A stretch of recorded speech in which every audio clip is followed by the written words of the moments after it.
Hey everyone, it's Gerry Toledo, founder of the Human Leadership Academy, where we change the world one leader at a time by unleashing the best version of you. Thanks for tuning in to today's leadership lesson, where we'll cover a question from Evan on leading under pressure. Evan's dilemma is, we missed an important deadline at work and the you-know-what hit the fan. Customers were angry and my boss was flipping out. I don't have a big team, but I'm pretty sure they saw the panic on my face that day. How do I learn to keep my composure during a crisis? That's a great question. Leading under pressure is not only a regular occurrence, but it's an important differentiator between a manager and a leader. How we react to unforeseen problems can reveal what we're truly made of. It's during this time of crisis that our team will be looking to us for reassurance and direction. It's important to resolve the crisis in a timely fashion, but it's even more important that we be the calming force for our team when they need it the most. So how do we lead under pressure?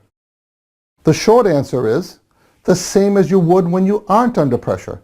If anything, we must be even more focused than we are normally. Merriam-Webster describes pressure as the burden of physical or mental distress. The type of pressure most of us see is self-imposed mental distress based on a tight deadline, an unhappy customer, or a heavy workload. While we can't always control the catalyst for the pressure, we can control how we react to it. Leaders who are self-aware are not only in tune with their predisposed behavior, but they have the ability to regulate that behavior in times of crisis. So let's review some actions we can take to ensure success when we're under pressure. Number 1, eliminate emotion. Don't let your nerves or fears trip you up because it's Super Bowl time. Remember that you earned the right to be in the game, so perform like you belong there. Our fears can't overwhelm us if we choose not to let them. How can our team maintain their composure under pressure if their leader can't? Courage is not the absence of fear, but the ability to look fear in the eye and push forward anyway. Number 2, eliminate outside noise. What I mean is to simply focus on the task at hand. In times of crisis, ensure that you clear your plate and your team's plate of extraneous tasks. This will maximize your chance of success with the higher priority issue. Number 3, enlist your army. As leaders, our teams are our biggest asset. It's important that we don't allow the urgent nature of the task to prevent us from looking for ways to work in parallel and to get to the finish line faster.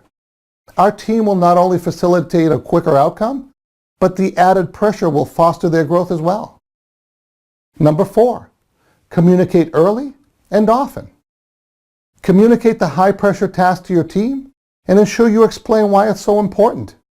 Let them know that despite the added pressure, you truly believe in them and in their ultimate success. Also communicate that you'll be there with them and for them throughout the endeavor. The critical nature of the task dictates that we check in more often, not just to ensure that we're on track, but to reassure our team as well. Number 5, act deliberately. It's important to not overreact to the pressure and head in the wrong direction. It's better to stop, assess the situation, and formulate a plan. It can't always be a comprehensive plan, but it's best to act only after some level of deliberation has occurred. Number 6, look out for icebergs. We can't be so engrossed in bailing water to stay afloat that we fail to see the iceberg ahead. While we may not have time to perform a full risk analysis, we shouldn't allow our sense of urgency to make us oblivious to risk mitigation. The faster we go, the more likely we are to make a mistake. So let's bring it all together. Fear and sheer panic can cause us to react emotionally and rashly in pressure situations. False starts and do-overs are the likely outcomes. Great leaders take the time to check their emotions and assess the problem before reacting.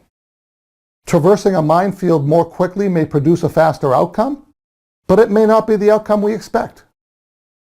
So Evan, thanks for the question. I hope it helps your situation, and keep the questions coming. Did you like this video? If you did, then please leave a comment below. Maybe you have a different perspective on the subject.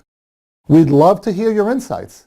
Please join our channel on YouTube, like us on Facebook, and go to gerrytoledo.com to receive more free leadership lessons each week. We often send out free content that may not be on our other forums, so be sure to join our email list. Thanks for watching, and remember, step up, take the lead, and make a difference.